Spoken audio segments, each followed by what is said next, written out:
এই বাংলাদেশকে স্বাধীন করার জন্য যদি আবারও আপনাদেরকে ডাক দেওয়া হয়, কারা কারা এই জমিনে ইসলামকে প্রতিষ্ঠা করার জন্য, বিদেশি প্রভুদের হাত থেকে মুক্তি পাওয়ার জন্য নারায়ে তাকবীরের স্লোগান দিয়ে রাজপথে নিজেদের জীবনকে বিলিয়ে দিতে হবে, আপনারা অগ্রসেনার ভূমিকা পালন করবেন কারা কারা?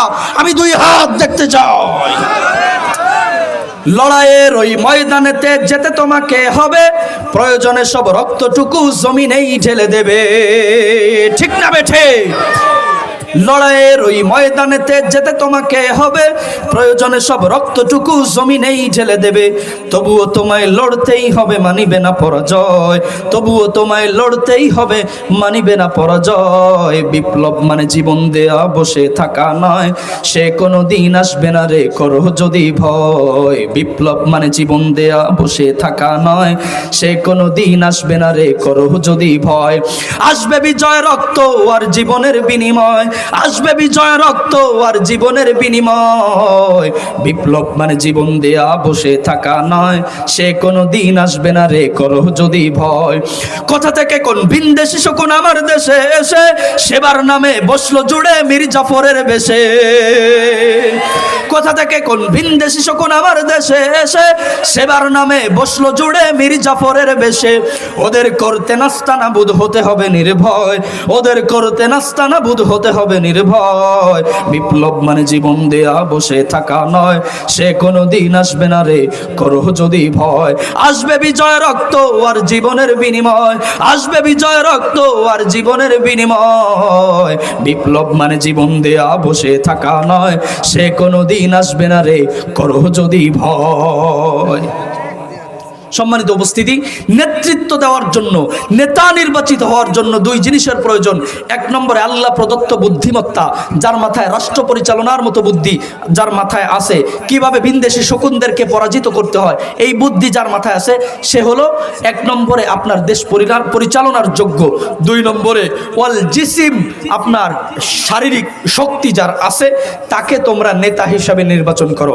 আমরা দেখেছি এই যে বর্তমানে দুইজন আপনার 24-এর গণ অভ্যুত্থানের লড়াকু সৈনিক, যাদের হাত ধরে সদ্যপতিত ফ্যাসিস্ট সরকার বাংলাদেশ থেকে পালাতে বাধ্য হয়েছে, তাদের বুদ্ধিমত্তা দেখে আমরা অবাক হয়েছি। তারা ইসলামের পক্ষে কথা বলে। এই সার্জিস এবং হাসনাত আব্দুল্লাহ, এই দুই ভাই আমাদের নেতৃত্ব দিক, আমরা চাইতো, হ্যাঁ চাইতো, আমরা এটাও চাই তাদের বিরুদ্ধে যারা ষড়যন্ত্রের নীল নকশা আঁকবে তাদের কালো হাতকে আমরা ভেঙ্গে গুড়িয়ে দিব, ঠিক না বেঠে?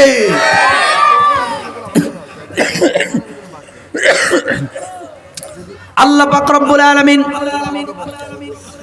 যখন তালুতকে নির্বাচিত করে দিলেন, তালুতের নেতৃত্বে বাইতুল মাকদিসকে তারা বিজয় করার জন্য সকলে যখন মুজাহিদ হিসাবে বাইতুল মাকদিসের উদ্দেশ্যে রওনা হবে, আল্লাহ পাক রব্বুল আলামিন তাদেরকে পরীক্ষা নিতে চাইলেন। কারা হযরতে তালুতের সঙ্গে কারা মুজাহিদ হিসাবে বাইতুল মাকদিসকে বিজয় করার জন্য যাবে? কারণ মুজাহিদ হিসাবে দেখা দিলেও অন্তরের মধ্যে নেফাকি মুনাফিকি, জোরে বলেন, আছে না নাই? এজন্য রব্বুল আলামিন চাইলেন কারা মুনাফিক তাদেরকে চিহ্নিত করে দিতে চাইলেন। আল্লাহ পাক রব্বুল আলামিন জানিয়েছেন, ফালাম্মা ফাসালা তালুতু বিল জুনুদি ক্বালা ইন্নাল্লাহা মুবতালিকুম বিনাহার। রব্বুল আলামিন জানায় দিলেন, যখন তালুত তার সৈন্যবাহিনীকে নিয়ে রওনা করলো, তালুত তাদেরকে বলে দিল, সকল সেনাবাহিনীকে বলে দিল, সকল মুজাহিদদেরকে বলে দিল, প্রতিমধ্যে একটা নদী বাঁধবে, এই নদীর পানি তোমরা কেউ পান করবে না। ফামান শারিবা মিনহু ফালাইসা মিন্নি, এই নদীর পানি যেই ব্যক্তি পান করবে সে মুনাফিক হিসাবে চিহ্নিত হয়ে যাবে, সে আমার সঙ্গে যুদ্ধে অংশগ্রহণ করবে না। ওয়া লাম ইয়াতআমহু ফাইন্নাহু মিন্নি ইল্লা মান ইগতারাফা গুরফাতাম বিয়াদি। তবে কেউ যদি অঞ্জলি ভরে, আজলা ভরে সামান্য পানি তৃষ্ণা নিবারণের উদ্দেশ্যে পান করে, তার জন্য কোনো সমস্যা নাই।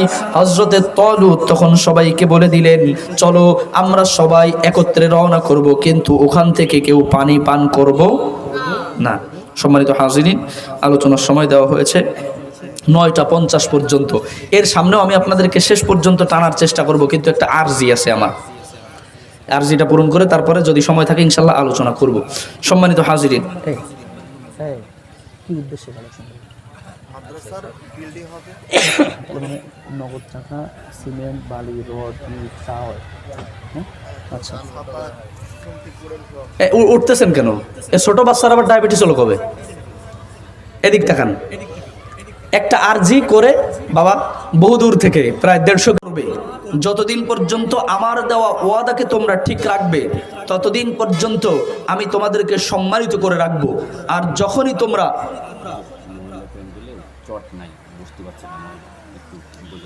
আচ্ছা আচ্ছা, মহিলারা যারা আছেন তারা একটু আগায় বসেন। চটের ব্যবস্থা করা হবে। যারা প্যান্ডেলের দায়িত্বে আছেন, মহিলা প্যান্ডেলে আপনারা চটের ব্যবস্থা করে দেন, ওনাদের বসতে কষ্ট হচ্ছে। সম্মানিত হাজিরিন, খেয়াল করেন। তো তাদেরকে রব্বুল আলামিন জানিয়ে দিলেন, তোমরা যতদিন পর্যন্ত আমার আনুগত্য করবে ততদিন পর্যন্ত আমি তোমাদেরকে সম্মানের সঙ্গে রাখবো। যখনই তোমরা আমার আনুগত্যতা থেকে সরে যাবে, যখনই আমার ওয়াদা থেকে তোমরা সরে যাবে, তখনই তোমাদের উপর লাঞ্ছনা এবং তোমাদের উপর নির্যাতন করা হবে। আল্লাহ পাক রব্বুল আলামিন কোরআনে কারীমের মধ্যে জানিয়ে দিলেন, আসা রাব্বুকুম আইয়ারহামাকুম ওয়া ইন উদতুম উদনা ওয়াজআলনা জাহান্নামা লিল কাফিরিনা হাসীরা। রাব্বুল আলামিন বলে দিলেন, যতদিন পর্যন্ত তোমরা আমার ওয়াদা পূরণে সচেষ্ট থাকবে ততদিন পর্যন্ত আমি রব্বুল আলামিন তোমাদের উপর রহমত করব। যখনই তোমরা আমার ওয়াদা থেকে সরে যাবে, যখনই তোমরা আমার অবাধ্যতায় লিপ্ত হয়ে যাবে, ওয়াদুরিবাত আলাইহিমুয যিল্লাতু ওয়াল মাসকানা, এরপর তোমরা জগতের যেখানেই যাবে তোমাদেরকে অপমান করা হবে। জোরে কর নাউযুবিল্লাহ।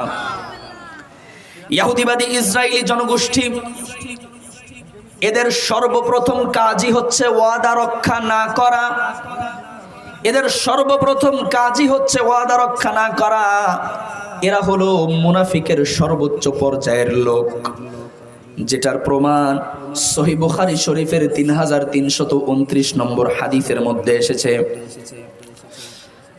বিশ্বনবী সাল্লাল্লাহু আলাইহি ওয়াসাল্লাম কাফের বেঈমানদের নির্যাতন সহ্য করতে না পেরে উনি যখন মক্কাতুল মুকাররমা থেকে মদিনায় হিজরত করলেন, বালাগা আব্দুল্লাহ ইবনে সালামাতা মাকদাম রাসূলিল্লাহ সাল্লাল্লাহু আলাইহি ওয়াসাল্লাম আল মদিনা। বিশ্বনবী সাল্লাল্লাহু আলাইহি ওয়াসাল্লাম যখন মক্কাতুল মুকাররমা থেকে মদিনায় উনি যখন হিজরত করলেন, মদিনায় হিজরত করার পর বিশ্বনবী সাল্লাল্লাহু আলাইহি ওয়াসাল্লামের মদিনা পৌঁছানোর কথা আব্দুল্লাহ ইবনে সালাম নামক একজন ইহুদি বড় পণ্ডিত তার কান অবধি যখন পৌঁছাইল, বিশ্বনবী মক্কা থেকে মদিনায় হিজরত করেছেন। ফাআতাহু, নবীজির সাক্ষাৎ পাওয়ার জন্য আব্দুল্লাহ ইবনে সালাম মদিনা থেকে মদিনায় বিশ্বনবীর সামনে আসলেন।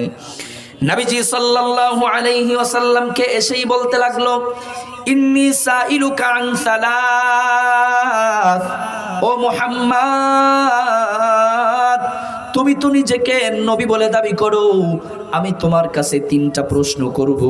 মুহাম্মদ, যদি তুমি আমার 3টা প্রশ্নের জবাব দিয়ে দিতে পারো তাহলে আমার আর কোনো সন্দেহ থাকবে না, তুমি শেষ নবী, তুমি মুহাম্মাদুর রাসূলুল্লাহ সাল্লাল্লাহু আলাইহি ওয়াসাল্লাম। আব্দুল্লাহ ইবনে সালাম বলে দিল, ও মুহাম্মদ, তোমাকে যেই 3টা প্রশ্ন করব, লা ইয়ালামুহুন্না ইল্লা নবী, তোমাকে করা এই 3টা প্রশ্নের জবাব সাধারণ কোনো মানুষ দিতে পারবে না, যাকে কেবলমাত্র রব্বুল আলামিন নবী হিসেবে দুনিয়াতে প্রেরণ করেছেন, যাকে রব্বুল আলামিন নবুয়ত দান করেছেন, কেবলমাত্র সেই 3টা প্রশ্নের জবাব দিতে পারবে, আর কেউ পারবে না। নবীজি জানতে চাইলেন, আব্দুল্লাহ ইবনে সালাম, তুমি বলো তোমার 3টা প্রশ্ন তুমি আমাকে জানিয়ে দাও। আব্দুল্লাহ ইবনে সালাম বলতে লাগলো, মা আউয়ালু আশরাতিস সাআ, এক নম্বর প্রশ্ন হলো কিয়ামতের প্রথম নিদর্শন কি? ওয়ামা আউয়ালু তাআমিন ইয়াকুলুহু আহলুল জান্নাহ। দ্বিতীয় নম্বর প্রশ্ন হলো জান্নাতীরা জান্নাতের মধ্যে প্রবেশ করে সর্বপ্রথম কি খাবার ভক্ষণ করবে সেটার পরিচয় দাও। তৃতীয় নম্বর প্রশ্ন হলো ওয়ামিন আইয়ি শাইইন ইয়ানজিউল ওয়ালাদু ইলা আবিহি ওয়ামিন আইয়ি শাইইন ইয়ানজিউ ইলা আখওয়ানিহি। তৃতীয় নম্বর প্রশ্ন হলো মুহাম্মদ তুমি আমাকে জানাও কি কি কারণে সন্তান পিতার সাদৃশ্য গ্রহণ করে, পিতার চরিত্র নিজের ভিতরে ধারণ করে, আর কি কারণে সন্তান মামা বাড়ির চরিত্র মায়েদের চরিত্র ধারণ করে। ও মুহাম্মদ যদি তুমি আমাকে তিনটা প্রশ্নের উত্তর জানিয়ে দিতে পারো তাহলে তোমাকে শেষ নবী হিসাবে মেনে নিতে আমার বিন্দু পরিমাণ কোনো সমস্যা। কথা বলেন, কোনো সমস্যা? কথা বুঝতেছেন? নবীজি সাল্লাল্লাহু আলাইহি ওয়াসাল্লাম আব্দুল্লাহ ইবনে সালাম কে ডাক দিয়ে বলল, ও আব্দুল্লাহ ইবনে সালাম তুমি আমার কাছে প্রশ্ন করেছো আর বলে দিয়েছো তোমার প্রশ্নের জবাব দিলে তুমি ইসলাম গ্রহণ করবা। আব্দুল্লাহ ইবনে সালাম তুমি জেনে নাও খব্বারানি বিহিন্না আনিফান জিবরিল। তুমি আমার কাছে প্রশ্ন করেছো, তুমি আমার কাছে প্রশ্ন করেছো, আল্লাহ রাব্বুল আলামিন তোমার সামনে আমাকে অপমান করবেন না। তোমার প্রশ্ন করার সঙ্গে সঙ্গে রাব্বুল আলামিনের নির্ধারিত ফেরেশতা জিবরিল আমিন তোমার প্রশ্নের জবাবগুলো আমাকে জানিয়ে দিয়েছে। এত আস্তে কইলেন সুবহানাল্লাহ। আব্দুল্লাহ ইবনে সালামকে বিশ্বনবী সাল্লাল্লাহু আলাইহি ওয়াসাল্লাম প্রশ্নের জবাব দিয়া দিলেন। বিশ্বনবী বললেন, আম্মা আউয়ালু আশরাতিস সাআ ফানারুন তাহশুরুন নাসা মিনাল মাশরিকি ইলাল মাগরিব। আব্দুল্লাহ ইবনে সালাম তুমি জেনে নাও কিয়ামতের সর্বপ্রথম নিদর্শন হলো পূর্ব দিক থেকে একটা আগুনের দলা বের হবে। এই আগুনের ফুলকি এটার তাপ সহ্য করতে না পেরে পূর্ব দিকের মানুষেরা পশ্চিমে এসে সকলে একত্রিত হয়ে যাবে। এটা কিয়ামতের প্রথম নিদর্শন।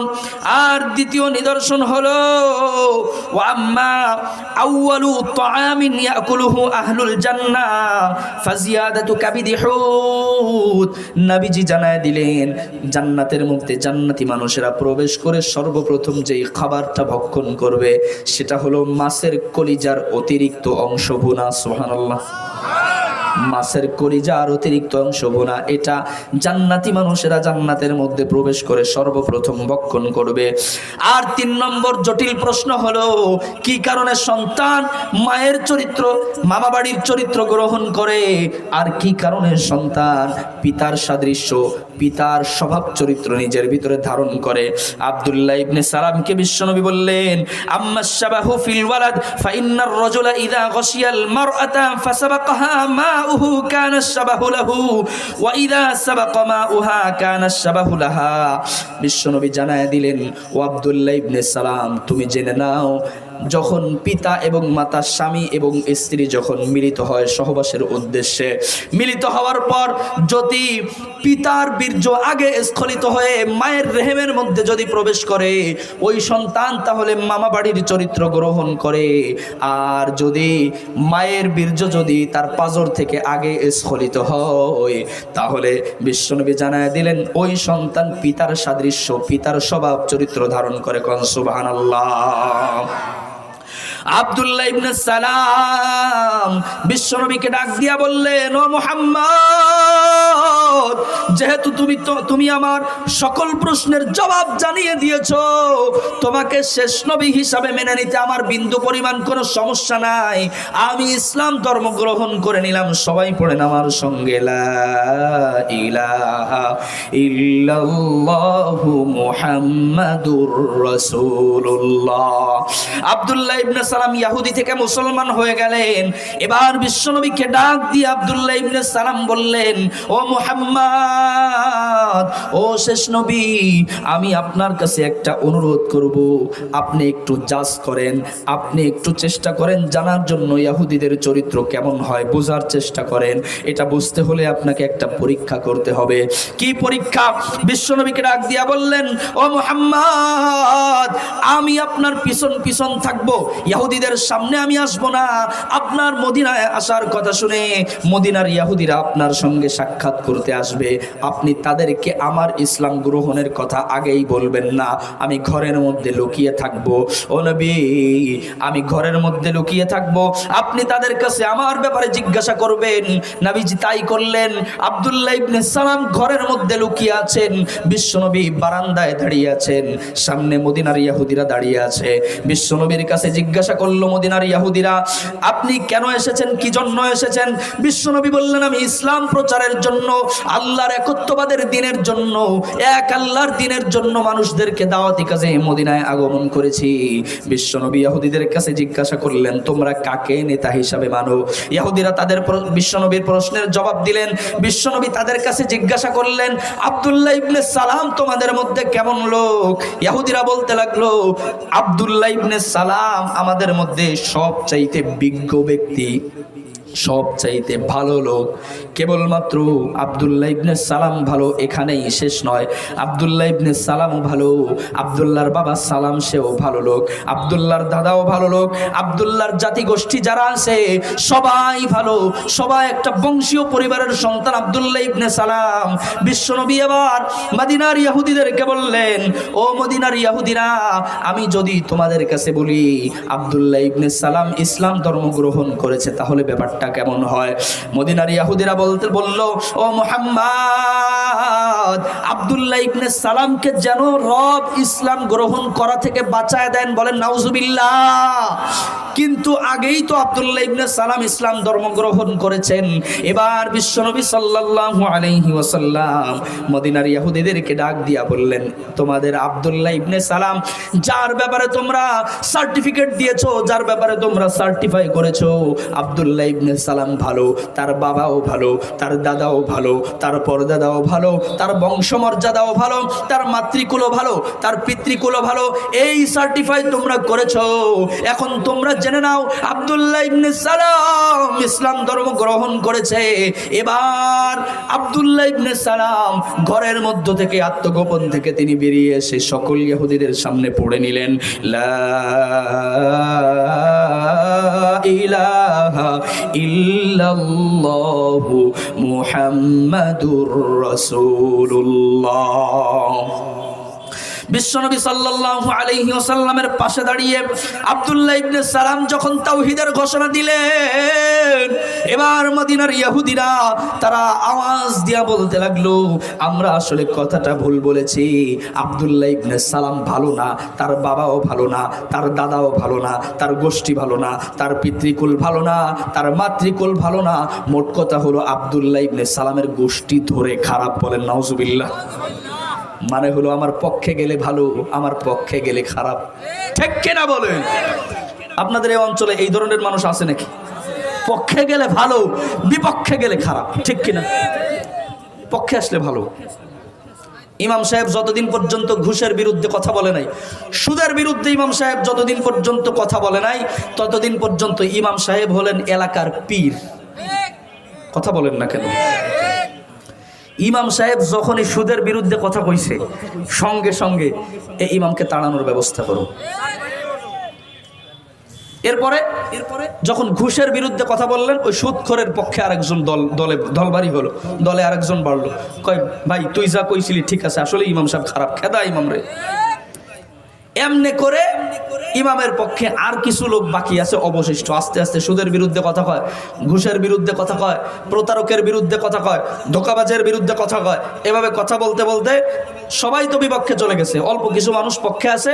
এখন ইমাম সাহেবের তারা খুব ঘনিষ্ঠ, কিন্তু ঘটনা হয়েছে যে এরাও আবার মাঝে মাঝে ঠেকে পড়ে গেলে সুদখোরের কাছ থেকে মাঝে মাঝে 1000 2000 করে টাকা আনে, সবাই মিলে একসাথে ইমাম সাহেবের খেদা। কথা বলেন না কেন? যেটার গায়ে পড়ছে ওটা বলবে না জীবনেও, ঠিক যার গায়ে পড়ছে ও জীবনেও ঠিক বলবে না। এবার একটু আওয়াজ দিয়ে বলেন তো ঠিক না ঠিক, আশপাশে তাকায় দেখবেন যে কেডা কথা পায় না, বুঝে নেবেন। আল্লাহ, আপনাদের খারাপ লাগতেছে নাকি? তাহলে ইহুদিবাদী জনগোষ্ঠী এরা হচ্ছে চগলখোর, এখন এক কথা বলে একটু পরে আরেক কথা বলে। তার মানে ওদের কথায় হিসাব করা, ওদের কথা ধরার কোনো সুযোগই আছে? কখন যে কি করবে বোঝা যাবে না। কখনো বোরকা পরবে, কখনো তাহাজ্জুদের ঘোষণা দিবে, কখনো বলবে আমি 70-80 রাকাত তাহাজ্জুদ পড়ি, আবার কখনো কপালে সিঁদুর নিয়ে হাতে শাখা নিয়ে হিন্দুস্তানে দুর্গা পূজার আপনার পূজা করার জন্য দৌড়াবে। ঠিক কিনা বলেন? ঠিক কিনা বলেন?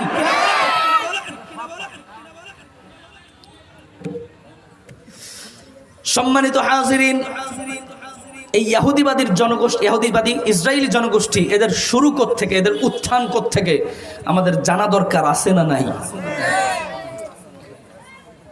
ইহুদিদের শুরু হয়েছে, উঠে যাচ্ছেন কেন? উঠে গেলে বুঝতে গাড়ে পড়লো নাকি? মুত্তুত চাপলে সে ব্যাপার ভিন্ন, কিন্তু গাড়ে পড়লে উঠেন না। অন্তত শুনে বুঝে যাতে এখান থেকে তাওবা করে যাওয়ার চেষ্টা করেন, উঠেন না। বিসমিল্লাহ।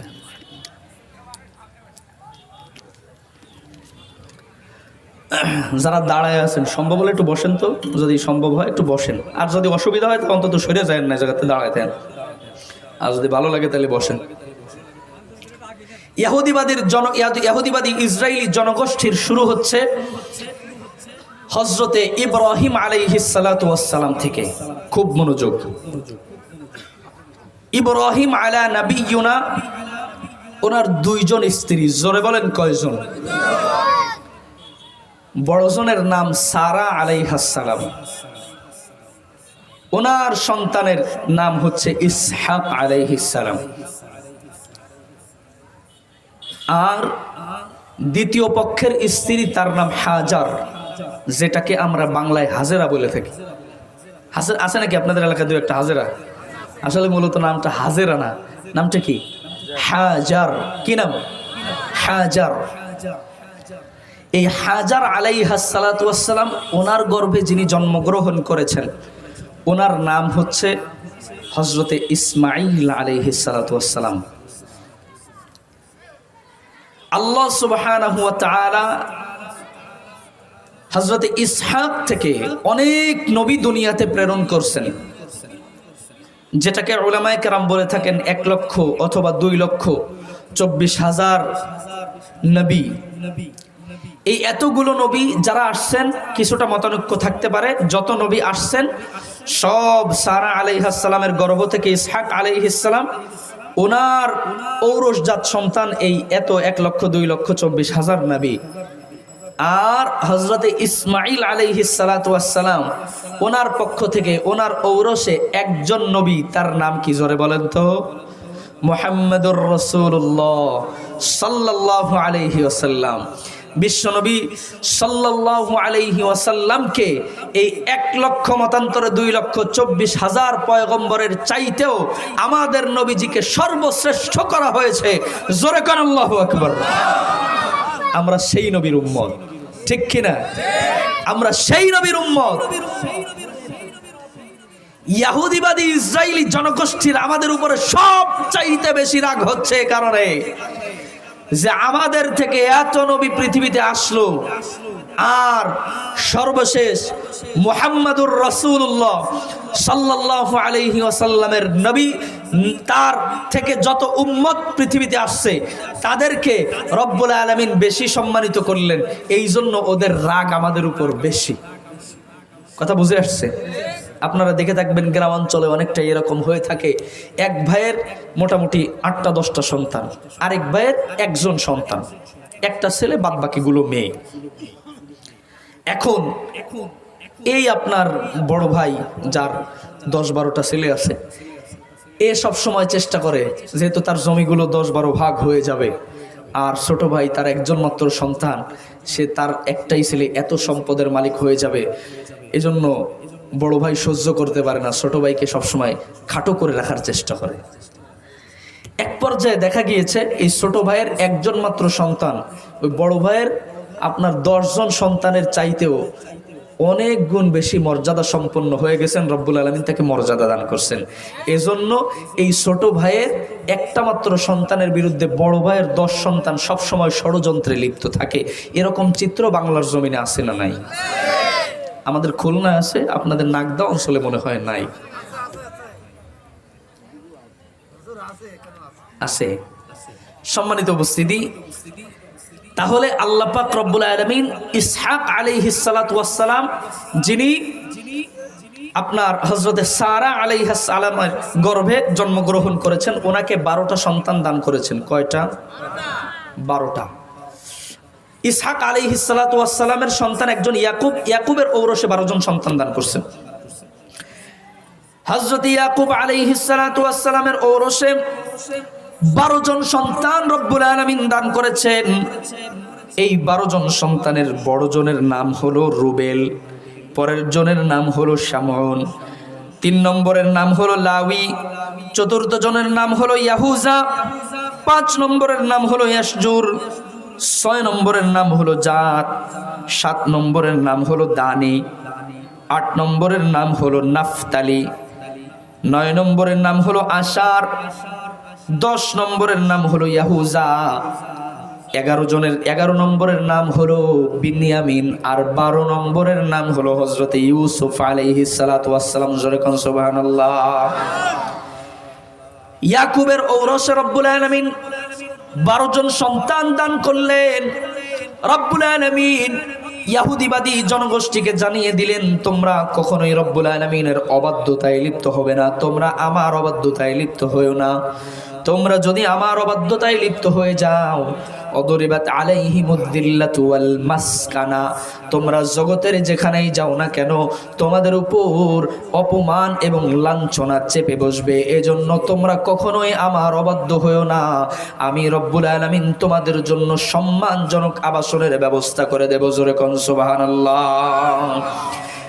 কিন্তু তারা রব্বুল আলামিনের ওয়াদাকে বরখেলাফ করলো, রব্বুল আলামিনের কথাকে তারা মেনে নিল না, রব্বুল আলামিনের অবাধ্যতায় তারা লিপ্ত হয়ে গেল। রব্বুল আলামিন তাদেরকে সম্মানজনক আসনের ব্যবস্থা করেছিলেন, কিন্তু তাদের এই সম্মানজনক আসন তাদের কপালে জুটলো না। কারণ গ্রাম্য ভাষায় একটা কথা বলে, কুকুরের পেটে ঘি সয়। কুকুরের পেটে ঘি সয় না।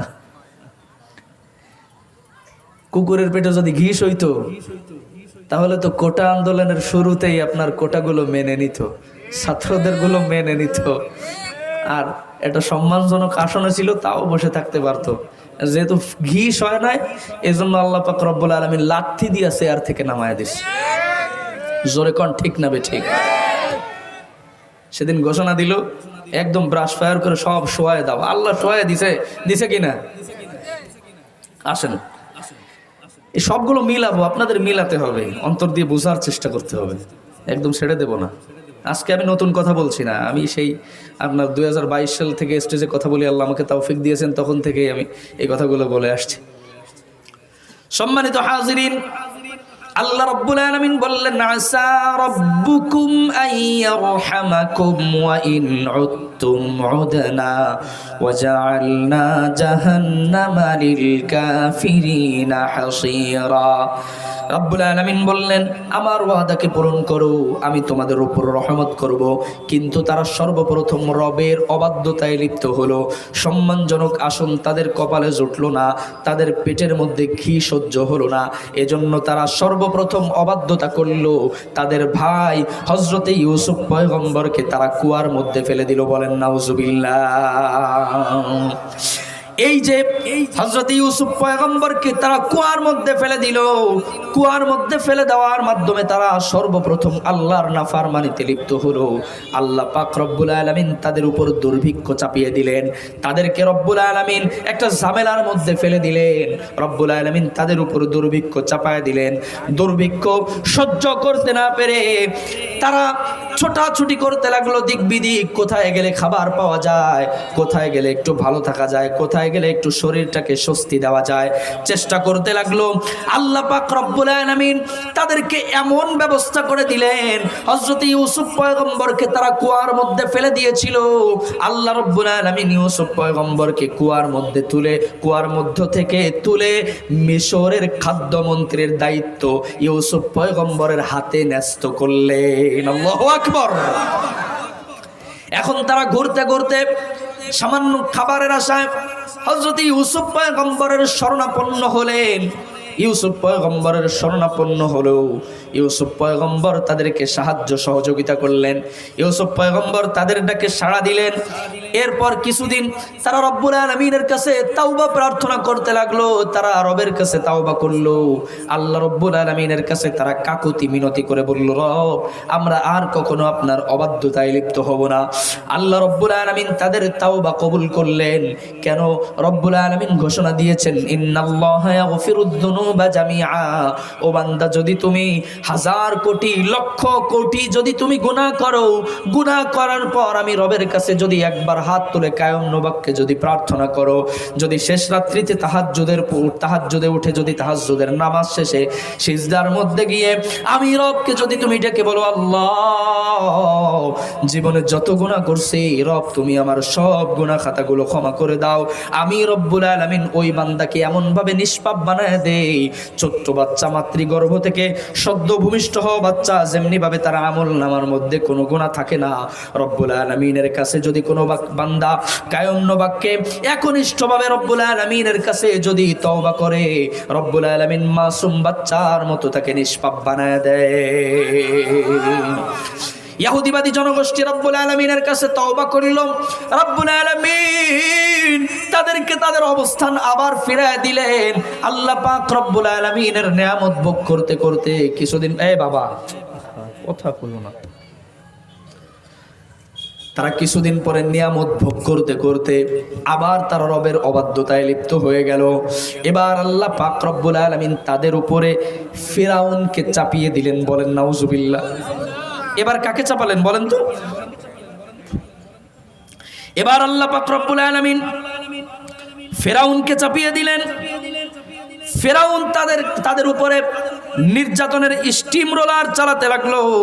রব্বুল আলামিন কোরআনে কারীমের মধ্যে জানিয়েছেন, ইন্না ফিরআউনা আলা ফিল আরদি ওয়া জাআলা আহলাহা শিয়াআন ইয়াস্তাদঈফু তাইফাতাম মিনহুম ইউযাব্বিহু আবনাআহুম ওয়া ইয়াস্তাহয়ী নিসাআহুম ইন্নাহু কানা মিনাল মুফসিদিন।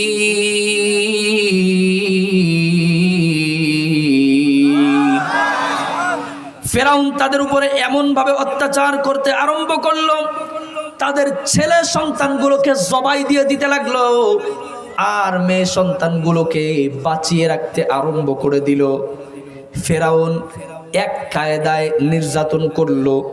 বলেন তো, বর্তমান দুনিয়ায় ফিরাউনের দোসররা আমাদের আশপাশে জোরে বলেন আছে না নাই? ফিরাউন তো সরাসরি জবাই করতো।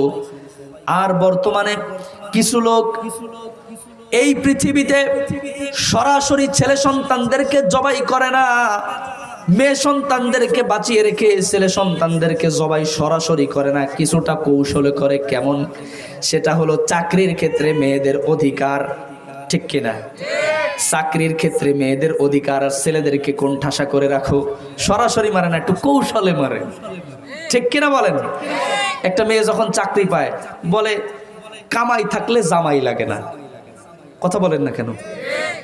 আর একজন পুরুষ যখন ইনকাম করে তখন তার চিন্তা ভাবনা থাকে, আমি কিভাবে আমার পরিবারটাকে ভালো রাখবো, কি করলে আমার স্ত্রী খুশি হবে, কি করলে আমার সন্তানেরা খুশি হবে, কি করলে আমার মা খুশি হবে, কি করলে আমার বাবা খুশি হবে, কি করলে আমার পারিপার্শ্বিক আত্মীয় স্বজনের সঙ্গে আমি সামঞ্জস্যতা বজায় রেখে চলতে পারবো।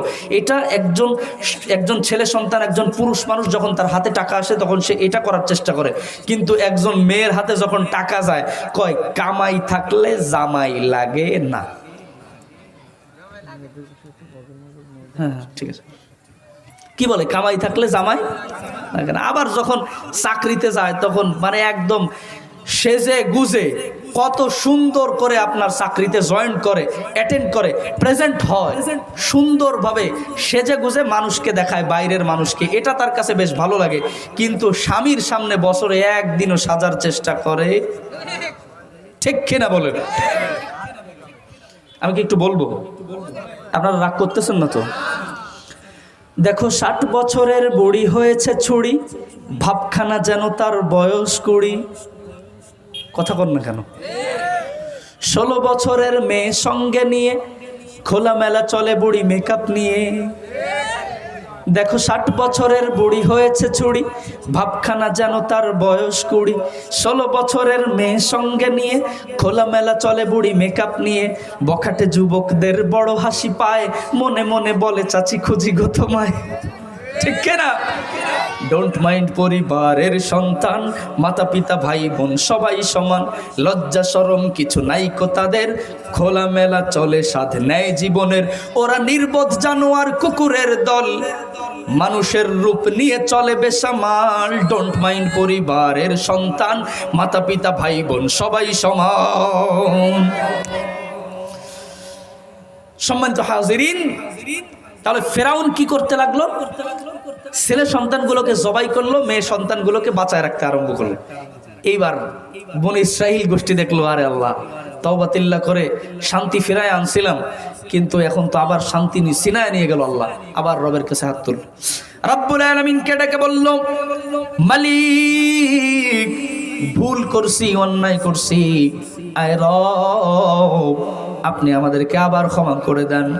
রব্বুল আলামিন তাদেরকে আবার ক্ষমা করে দিলেন। আল্লাহ পাক রব্বুল আলামিন তাদেরকে আবার রাজত্ব ফিরিয়ে দিয়ে জানিয়ে দিলেন, ওয়া নুরিদু আন নামুন্না আলাল্লাযীনা ইসতুযইফু ফিল আরদি ওয়া নাজআলাহুম আইম্মাতাও ওয়া নাজআলাহুমুল ওয়ারিসিন।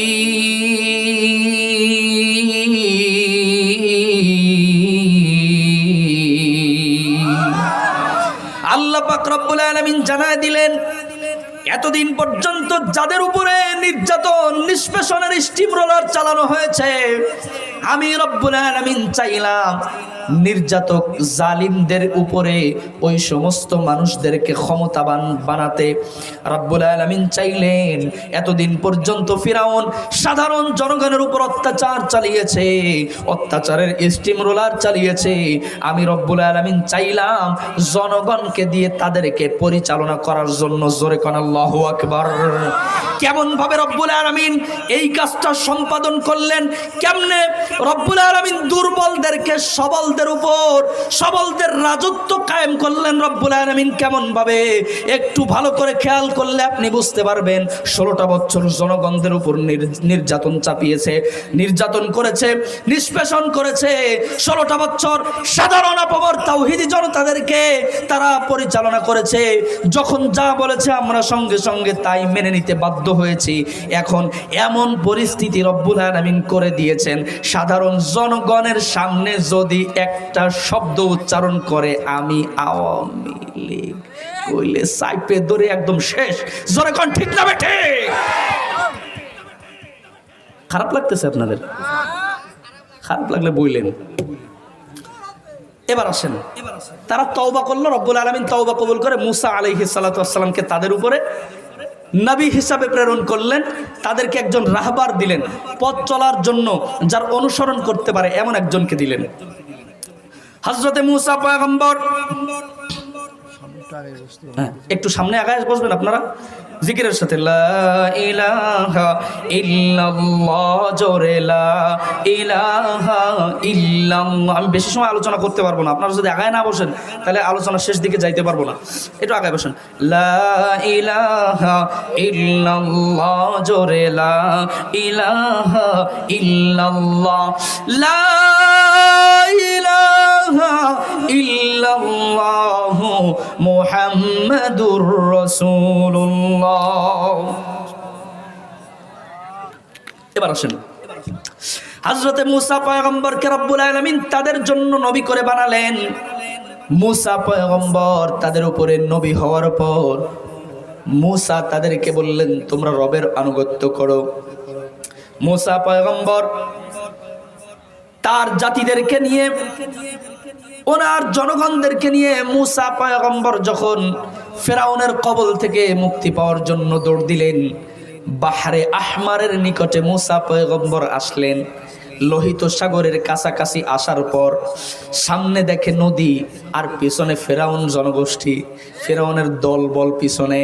আল্লাহ পাক রব্বুল আলামিনকে মূসা পয়গম্বর ডাক দিলেন, রব্বুল আলামিনকে ডেকে বললেন, আল্লাহ সামনে নদী পিছনে ফেরাউন, কেমনে আমি পার হব? রব্বুল আলামিন মূসাকে ডাক দিয়ে বললেন, মূসা রে, তোমার হাতে যে লাঠি আছে ওই লাঠি তুমি বাহরে আহমার লোহিত সাগরের উপর তুমি আঘাত করো। হযরতে মূসা পয়গম্বর ওনার লাঠি দিয়ে লোহিত সাগরের উপর আঘাত করলেন। রব্বুল আলামিন একটা নয়, দুইটা নয়, কাদা মুক্ত, কর্দমা মুক্ত, একেবারে শুষ্ক চলাচলের উপযুক্ত করে রব্বুল আলামিন একটা নয়, দুইটা নয়, 12টা রাস্তা তৈরি করে দিলেন। কে? কয়টা? 12টা রাস্তা কেন করলেন? আল্লাহ একটা রাস্তা করতে পারতেন না? কেন 12টা রাস্তা করলেন? এর কারণ হলো ওই যে ইয়াকুব পয়গম্বরের সন্তান কয়জন কন তো? ভুলে গেছেন আপনারা? কয়জন? 12 জন। মাশাআল্লাহ, আপনারা তো মনে আছে, আলহামদুলিল্লাহ। হযরত ইয়াকুব পয়গম্বরের যে 12 সন্তান, এই 12 সন্তান থেকে রব্বুল আলামিন 12টা বিশাল গোত্র তৈরি করেছিলেন। এক রাস্তা দিয়ে যাইতে গেলে দেরি হয়ে যাবে, ফিরাউন এসে পিছন থেকে কলার চাইবে ধরবে। এজন্য 12 রাস্তা দিয়ে সবাই যেন সুন্দরভাবে পার হয়ে যেতে পারে, রব্বুল আলামিন 12টা রাস্তা তৈরি করে দিয়েছেন। সুবহানাল্লাহ। রাস্তার ওই পাশে গিয়ে এবার ফিরাউন দেখলেন ফিলিস্তিন দখল করে আছে তৎকালীন সময়ে আমালিকা সম্প্রদায় নামে একটা গোষ্ঠী। আমালিকা সম্প্রদায় ফিলিস্তিনের জেরুজালেম, আমাদের হৃদয়ের স্পন্দন মসজিদুল আকসা দখল করে রেখেছে। মূসা পয়গম্বর জাতিগোষ্ঠীকে ডাক দিয়ে বললেন, আল্লাহ পাক রব্বুল আলামিন আমাদেরকে কিতাব দিয়েছেন। কিতাবের মধ্যে যখন রব্বুল আলামিন কোন জাতিকে কিতাব দেন, ওই কিতাবটা কি সাদা পেজ থাকে নাকি কিছু নির্দেশনা থাকে? কিছু নির্দেশনা থাকে। রব্বুল আলামিন জানায় দিলেন, তোমরা আমালিকা সম্প্রদায় থেকে তোমরা বাইতুল মাকদিসকে বিজয় করো। হযরতে মূসা পয়গম্বর যখন ওনার জাতিকে বললেন, রব্বুল আলামিন নির্দেশ দিয়েছেন, কিতাব দিয়েছেন, কিতাবের মধ্যে জানিয়ে দিয়েছেন আমাদেরকে বাইতুল মাকদিস বিজয় করা লাগবে। মূসা পয়গম্বর ওনার জাতিকে যখন এই কথা বললেন, ওনার জাতিরা, মূসা পয়গম্বরের জাতিরা আমালিকা সম্প্রদায় সম্পর্কে জানতো। এজন্য তারা বলল, মূসা রে, ওই আমালিকা সম্প্রদায় বড় দুর্ধর্ষ ভয়াবহ জাতি, ওর হাত থেকে আমরা মুক্ত করতে পারবো না। ও মূসা, বাইতুল মাকদিস যদি তোমার বিজয় করা লাগে তাহলে তুমি আর তোমার আল্লাহ যাও। কর নাউজুবিল্লাহ। আল্লাহ পাক রব্বুল আলামিন কোরআনে কারীমের মধ্যে জানিয়ে দিয়েছেন, ক্বালু ইয়া মূসা ইন্না লান নাদখুলাহা আবাদাম মা দামু ফিহা ফাযহাব আনতা ওয়া রাব্বুকা ফাকাতিলা ইন্না হাহুনা কাঈদুন।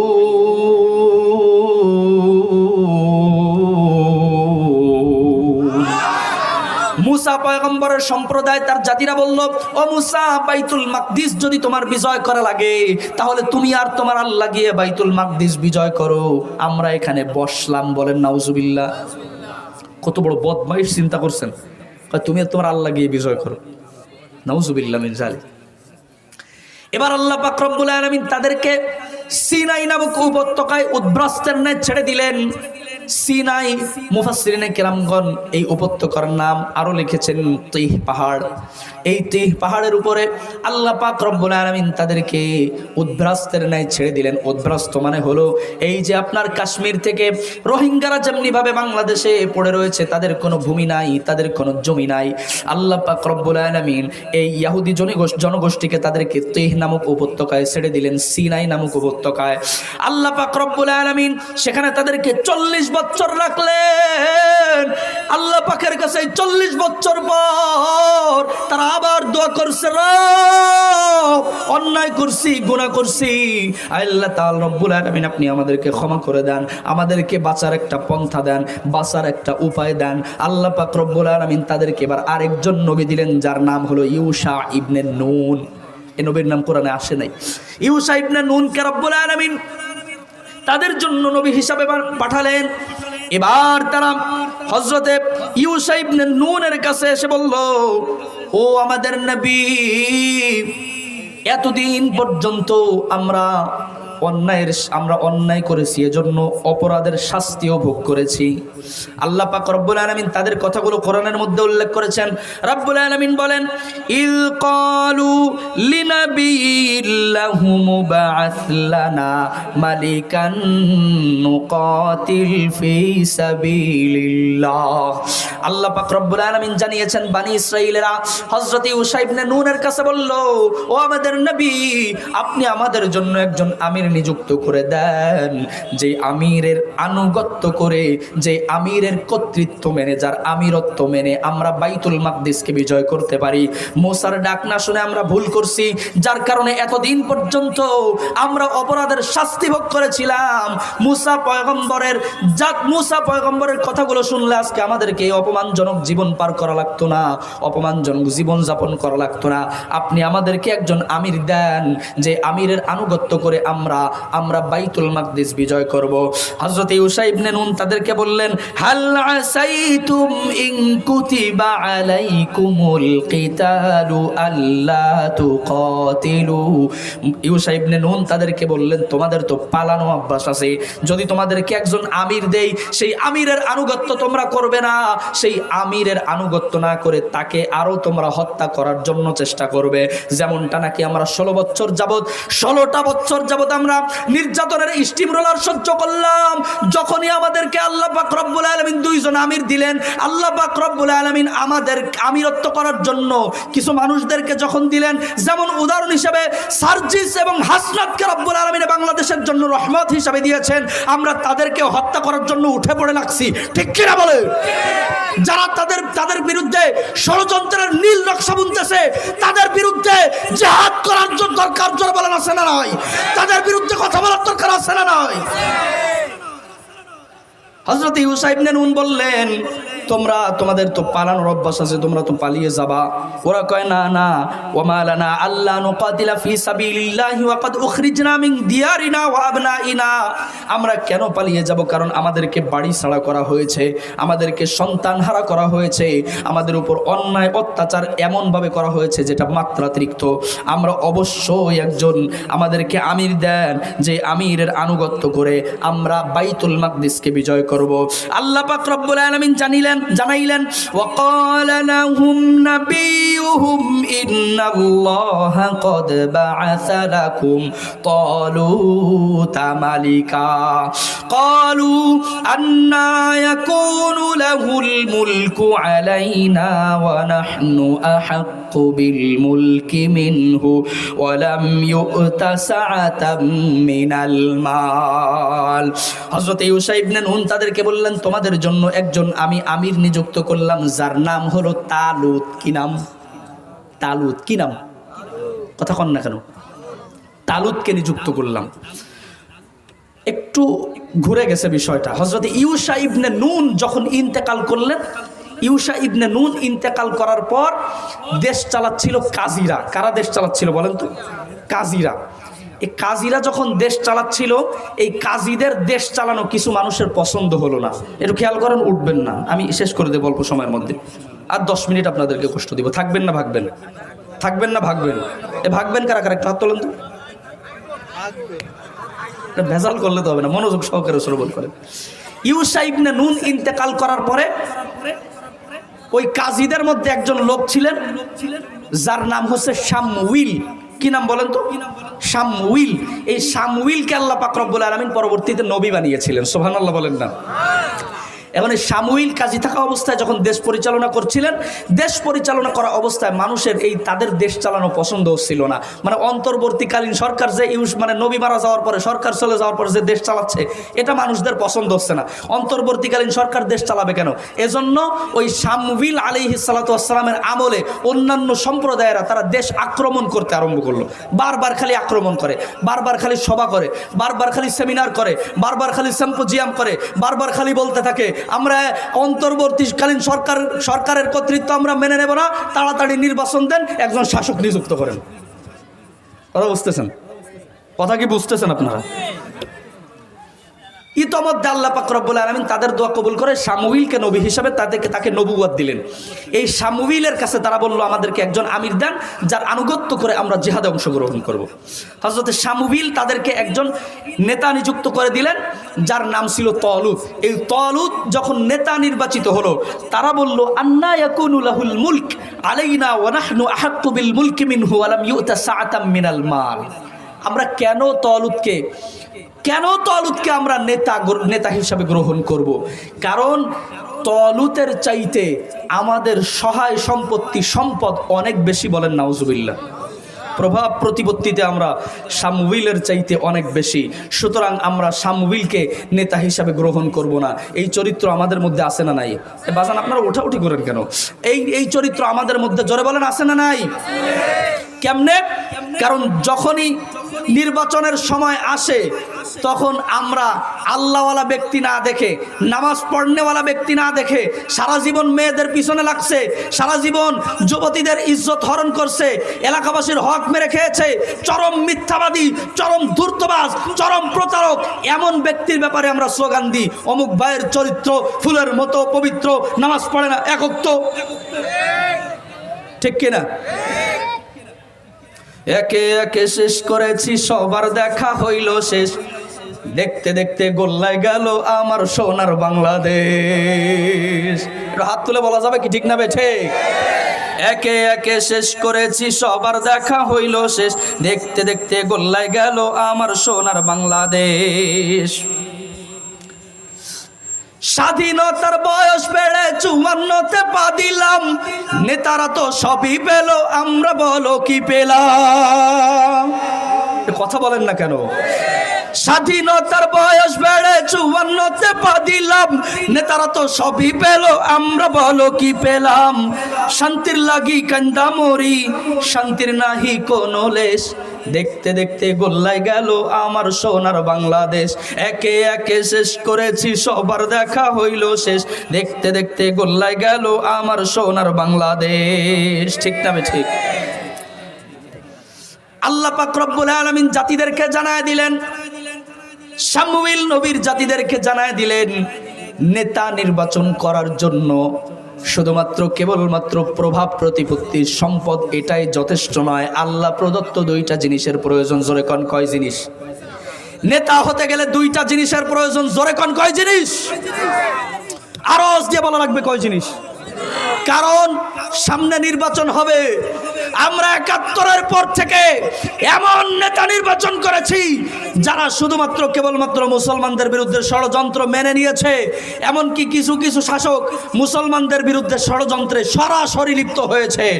ঠিক না বেঠে? এমন নেতা আমরা আর বাংলাদেশে নির্বাচন করব? কথা বলেন না কেন? এমন নেতা আমরা বাংলার জমিনে আর নির্বাচন করব? আমরা তো সেই মুসলমান নই যারা লক্ষণ সেনের মতো পিছনের দরজা দিয়ে পালিয়ে যায়। আমরা সেই মুসলমান নই। আমরা শাহজালাল মুজাররদি ইয়ামানির মতো মুসলমান, যারা শাহজালাল মুজাররদি ইয়ামানির আমিরত্ব গ্রহণ করে এ বাংলাদেশ থেকে স্বৈরাচারদেরকে বারবার পালিয়ে যেতে বাধ্য করেছি। হাত তুলে বলেন ঠিক না বেঠে? একটু তাকবীর দিতে পারবেন না? নারায়ে তাকবীর দেন তো একজন।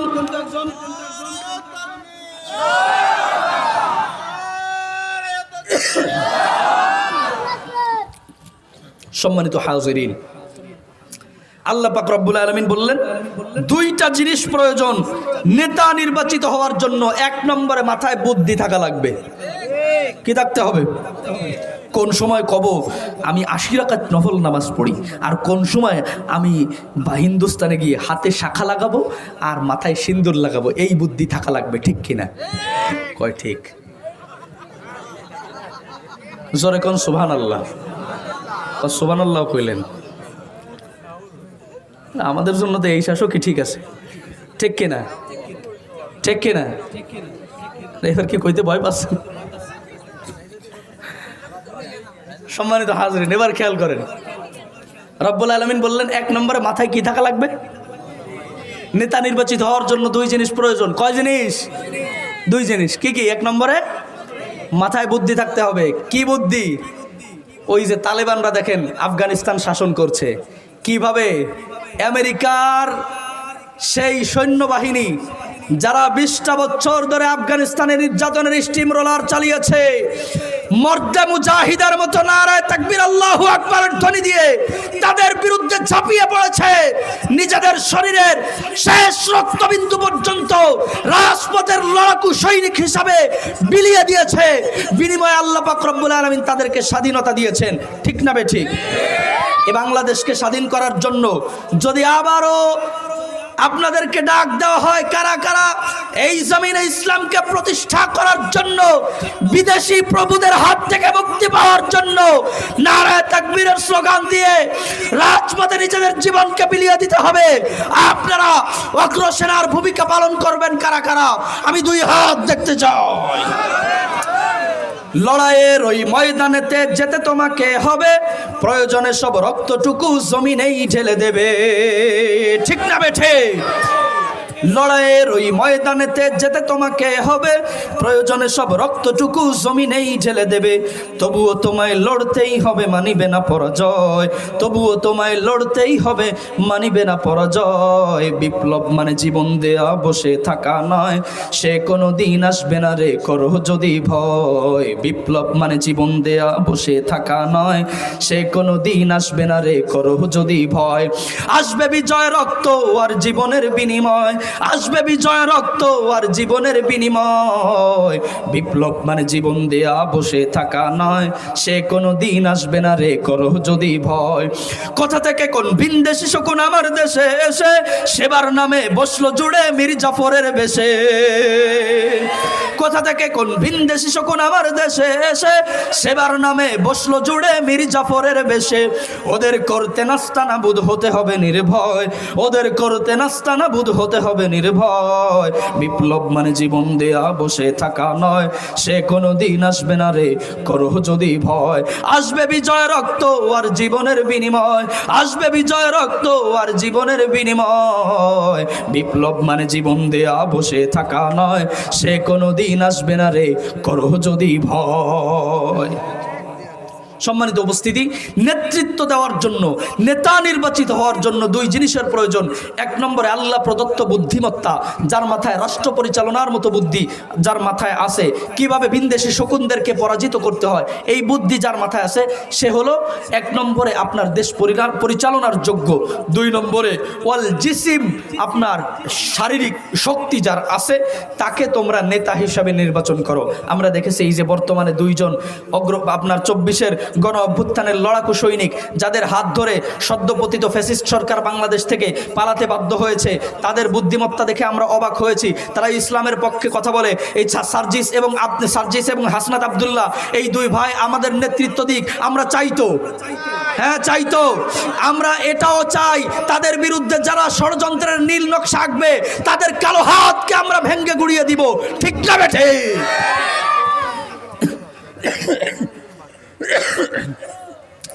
আল্লাহ পাক রব্বুল আলামিন যখন তালুতকে নির্বাচিত করে দিলেন, তালুতের নেতৃত্বে বাইতুল মাকদিসকে তারা বিজয় করার জন্য সকলে যখন মুজাহিদ হিসাবে বাইতুল মাকদিসের উদ্দেশ্যে রওনা হবে, আল্লাহ পাক রব্বুল আলামিন তাদেরকে পরীক্ষা নিতে চাইলেন। কারা হযরতে তালুতের সঙ্গে কারা মুজাহিদ হিসাবে বাইতুল মাকদিসকে বিজয় করার জন্য যাবে? কারণ মুজাহিদ হিসাবে দেখা দিলেও অন্তরের মধ্যে নেফাকি মুনাফিকি, জোরে বলেন, আছে না নাই? এজন্য রব্বুল আলামিন চাইলেন কারা মুনাফিক তাদেরকে চিহ্নিত করে দিতে চাইলেন। আল্লাহ পাক রব্বুল আলামিন জানিয়েছেন, ফালাম্মা ফাসালা তালুতু বিল জুনুদি ক্বালা ইন্নাল্লাহা মুবতালিকুম বিনাহার। রব্বুল আলামিন জানায় দিলেন, যখন তালুত তার সৈন্যবাহিনীকে নিয়ে রওনা করলো। তালুত তাদেরকে বলে দিল, সকল সেনাবাহিনীকে বলে দিল, সকল মুজাহিদদেরকে বলে দিল, প্রতিমধ্যে একটা নদী বাঁধবে, এই নদীর পানি তোমরা কেউ পান করবে না। ফামান শারিবা মিনহু ফালাইসা মিন্নি, এই নদীর পানি যেই ব্যক্তি পান করবে সে মুনাফিক হিসাবে চিহ্নিত হয়ে যাবে, সে আমার সঙ্গে যুদ্ধে অংশগ্রহণ করবে না। ওয়া লাম ইয়াতআমহু ফাইন্নাহু মিন্নি ইল্লা মান ইগতারাফা গুরফাতাম বিয়াদি, তবে কেউ যদি অঞ্জলি ভরে আজলা ভরে সামান্য পানি তৃষ্ণা নিবারণের উদ্দেশ্যে পান করে তার জন্য কোনো সমস্যা নাই। হযরতে তালুত তখন সবাইকে বলে দিলেন, চলো আমরা সবাই একত্রে রওনা করব, কিন্তু ওখান থেকে কেউ পানি পান করব না। সম্মানিত হাজিরিন, আলোচনার সময় দেওয়া হয়েছে 9টা 50 পর্যন্ত। এর সামনেও আমি আপনাদের